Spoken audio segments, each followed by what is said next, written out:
வணக்கம். ஏற்கனவே நமக்கும் மாலத்தீவுக்கும் நடுவுல உறவுகள் சிக்கலான இந்த நேரத்துல சீனாவோட ஜியாங் யாங் ஹாங் 03ன்ற ஒரு ஆய்வு கப்பல் இந்தோனேஷியா கடற்பகுதியிலிருந்து இந்திய பெருங்கடலுக்குள்ள நுழைஞ்சிருக்கு. இந்த கப்பல் ஆக்சுவலா ஸ்ரீலங்காவோட போர்ட்டுக்கு போறதா இருந்தது. ஆனா இந்தியா கடுமையா ஆட்சேபம் தெரிவிச்சதால இலங்கை இந்த கப்பல் அங்க வர்றதுக்கு பெர்மிஷன் கொடுக்கல. ஆனா இந்தியாவுக்கு எதிராக இருக்க மால்தீவ்ஸோட புது பிரசிடென்ட் முய்சு சீன கப்பலுக்கு சிவப்பு கம்பளம் விரிச்சிருக்கார். இந்த கப்பல் ஏற்கனவே ஜனவரி 17ஆம் தேதி மியான்மரோட திலாவா துறைமுகத்துல ரிசர்ச்சுக்காக நிறுத்தப்பட்டு அதோட பயணத்தை மால்தீவ்ஸை நோக்கி தொடங்கி இருக்கு. பிப்ரவரி 8ஆம் தேதி மால்தீவ்ஸ் வந்து சேரும்னு சொல்றாங்க. சரி, ரிசர்ச்சுக்காக தானே வராங்க, அதை பத்தி நாம ஏன் கவலைப்படணும்? இந்த கப்பல் மாதிரியே சீன கடற்படைக்கு சொந்தமான யுவான் வாங் 5 ஆகஸ்ட் 2023 அப்போ இலங்கையில இருக்கிற அம்பாந்தோட்டை துறைமுகத்துல ஒரு வார காலம் நிறுத்தப்பட்டிருந்துச்சு. இந்தியா தனது கவலைய இலங்கை அரசாங்கத்துக்கிட்ட தெரிவிச்சதோட அந்த கப்பலை கடுமையான கண்காணிப்பிலேயே வச்சிருந்தது இந்திய கடற்படை மற்றும் உளவுத்துறை. சீனாவோட தரப்புல எப்பவும் சொல்ற மாதிரி கடல்சார் அறிவியல் ஆராய்ச்சிகளை சர்வதேச சட்டப்படிதான் நாங்க பண்றோம் அப்படின்னு சொன்னாங்க.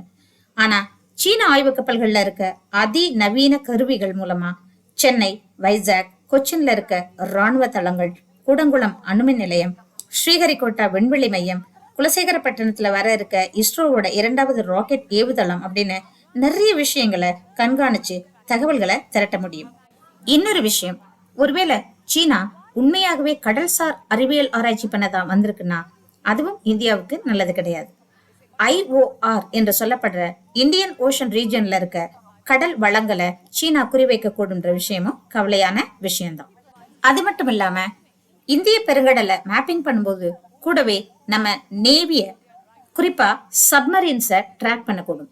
சைனாவோட சப்மரீன்ஸ்கான ரூட்ஸை டிசைன் பண்ணக்கூடும். இந்திய பெருங்கடல் பகுதியில சீன கடற்படையின் எண்ணிக்கை அதிகரிச்சுக்கிட்டே இருக்கு.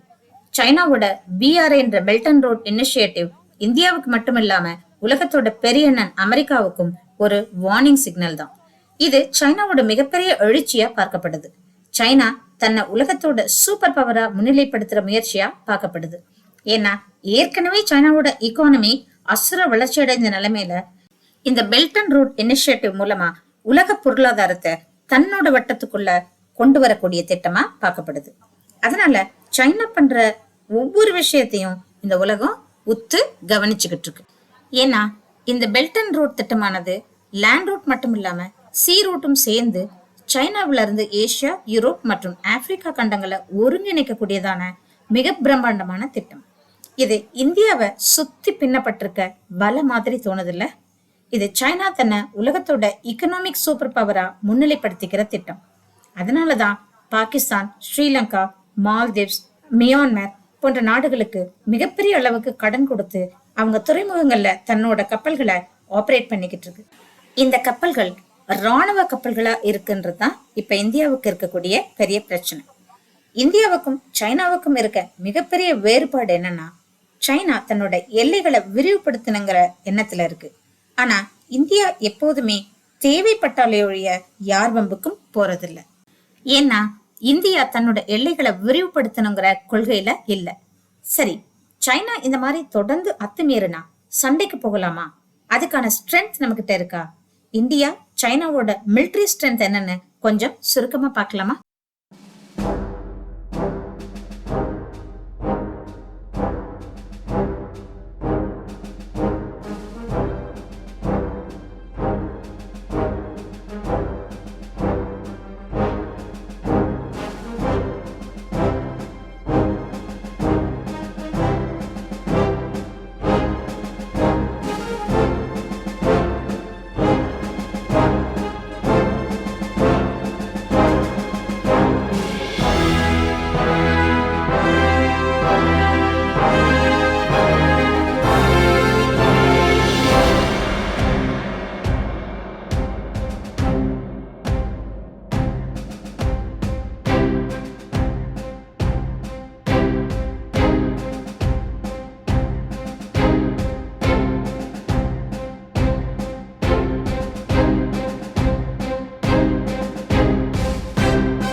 நம்ம மிலிட்டரி ஸ்ட்ரென்த் நிச்சயமா சைனாவுக்கு ஈக்குவல் கிடையாது அப்படின்றதுதான் நிதர்சனமான உண்மை. ஆனா மோதவே முடியாதா, ஜெயிக்கவே முடியாதான்னு கேட்டா அது முடியும்.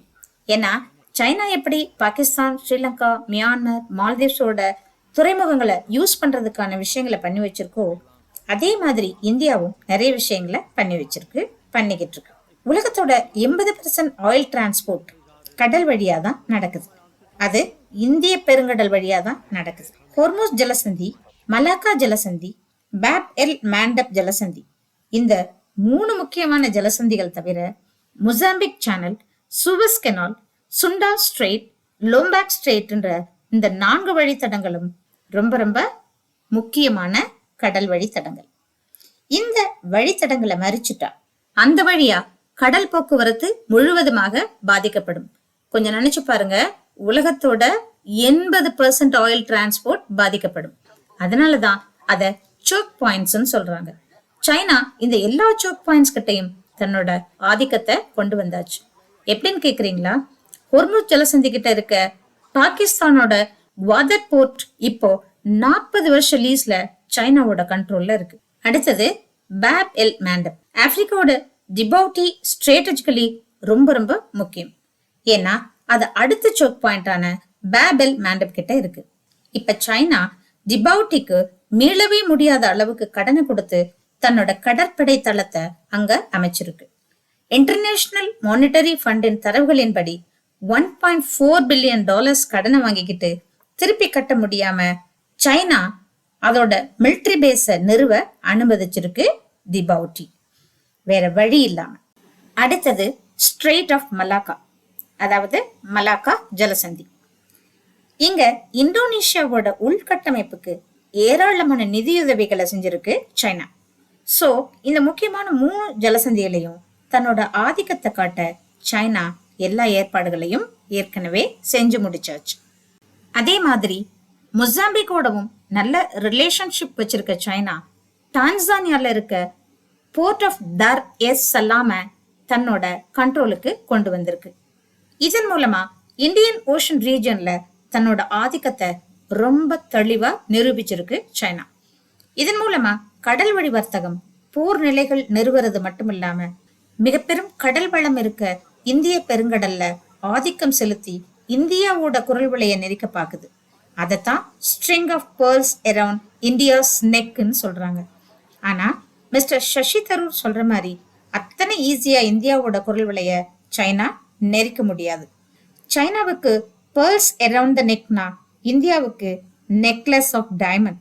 அது என்ன நெக்லஸ் ஆஃப் டைமண்ட்னு கேட்டீங்கன்னா, இந்தியா சைனா மாதிரி அதிரடியா எந்த வேலையும் செய்யலைனாலும் நிதானமா நிறைய வேலைகளை செஞ்சுட்டு தான் இருக்கு. இந்தியா சைனா மாதிரி எல்லாரையும் கடன் விலையில சிக்க வைக்கல.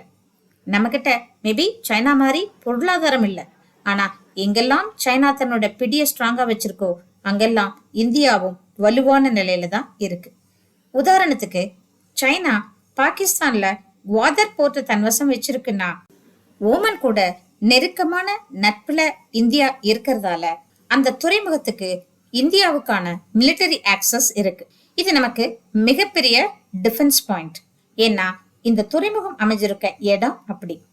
இது ஹோர்முஸ் ஜலசந்திக்கும் பாப் எல் மாண்டப் ஜலசந்திக்கும் நடுவுல அமைஞ்சிருக்கிறதுனால ஸ்ட்ராட்டஜிக்கலி ரொம்ப ரொம்ப முக்கியம். அடுத்தது மலாக்கா ஜலசந்தி. 2018 நம்ம பிரைம் மினிஸ்டர் மோடி சிங்கப்பூர் கவர்மெண்டோட ஒரு ஒப்பந்தம் போட்டுக்கிட்டார். அதன்படி சாங்கி நேவல் பேஸ்ல இந்திய கடற்படை எரிபொருள் நிரப்பவோ கப்பல் ரிப்பேர் பண்றதுக்கோ டைரக்ட் ஆக்சஸ் கொடுக்கப்பட்டிருக்கு. இங்க முக்கியமான விஷயம் என்னன்னா, அந்த பக்கம் இருக்கிறது சவுத் சைனா சி. அடுத்தது பக்கத்திலேயே இந்தோனேஷியால இருக்க சபாங் போர்ட். 2018 போட்டுக்கிட்ட ஒப்பந்தப்படி இந்திய கடற்படைக்கு டைரக்ட் ஆக்சஸ் கொடுக்கப்பட்டிருக்கு இந்த சபாங் போர்ட்டுக்கு. இது மலாக்கா ஜலசந்தியோட நுழைவு வாயிலே இருக்கிறதால சைனாவோட 70% ஆயில் சப்ளை, 60% வாணிபம் இந்த மலாக்கா ஜலசந்தியில நடக்கிறதால இங்க கழுத்தை பிடிச்சா சைனா நிச்சயமா வெலத்து போயிடும். ஏன்னா ஒரு பக்கம் சிங்கப்பூர்ல இருக்க சாங்கி, இன்னொரு பக்கம் இந்தோனேஷியால இருக்க சபாங் போர்ட், ரெண்டுலயுமே இந்தியாவுக்கு மிலிட்டரி ஆக்சஸ் இருக்கு. அடுத்தது வியட்நாம்ல கேம் ரான் போர். இந்தியா எப்பவுமே வியட்நாமோட பெரிய நட்பு நாடா இருக்கிறதால இந்தியாவோட மிலிட்டரி பேஸ் அங்க இருக்கு. அடுத்தது ஜப்பானும் இந்தியாவும் மியூச்சுவலா ஒருவருக்கொருவர் உதவி பண்ணிக்கிற மாதிரி ஒரு ஒப்பந்தம் போட்டிருக்கிறதால தேவைப்படும் போது ஜப்பானோட துறைமுகங்களை இந்தியாவால யூஸ் பண்ண முடியும். அடுத்தது மங்கோலியா. மங்கோலியாவுக்கு போன முதல் இந்திய பிரதமர் நம்ம பிரைம் மினிஸ்டர் மோடி தான்.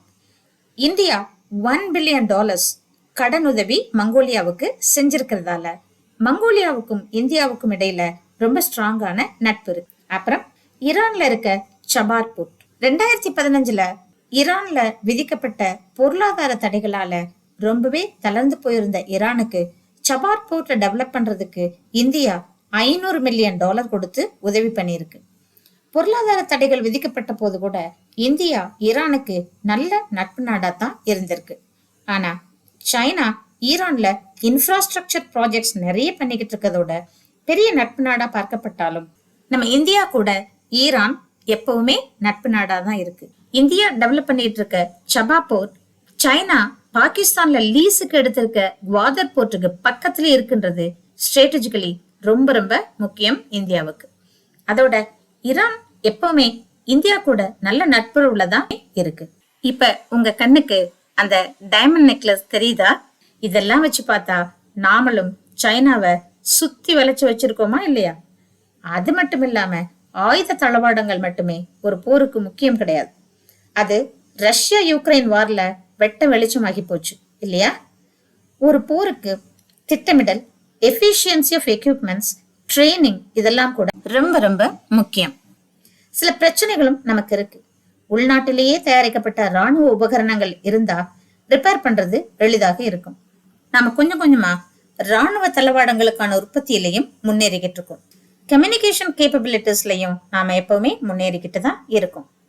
ஒரு போர்னு வந்தா சைனாவும் அமெரிக்காவும் எதிர் எதிர் துருவத்துல இருக்கிறதால அமெரிக்கா உதவிக்கு வரும். ரஷ்யா நம்மோட நட்பு நாடுன்றதுனால அதுவும் நமக்கு பிளஸ் பாயிண்ட் தான். யாருமே வராவிட்டாலும் நம் ராணுவத்தில் இருக்க வீரர்கள் மன வலிமையானவர்கள், எல்லாத்துக்கும் மேல நாட்டுப்பற்று மிக்கவர்கள். சைனா மாதிரி சம்பளத்துக்காக வேலை செய்யறவங்க கிடையாது.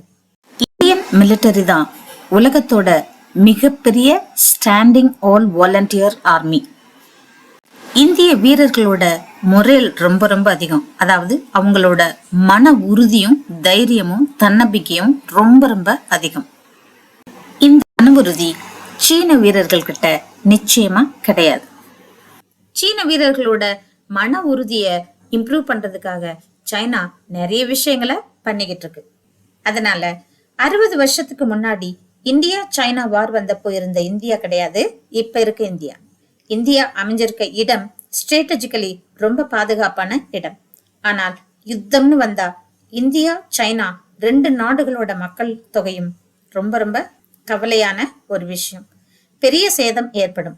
எல்லாத்துக்கும் மேல நாமளும் அணு ஆயுதங்களை வச்சிருக்கோம். யுத்தம் வராமல் இருக்கட்டும். நன்றி. அடுத்த வீடியோல பார்க்கலாம்.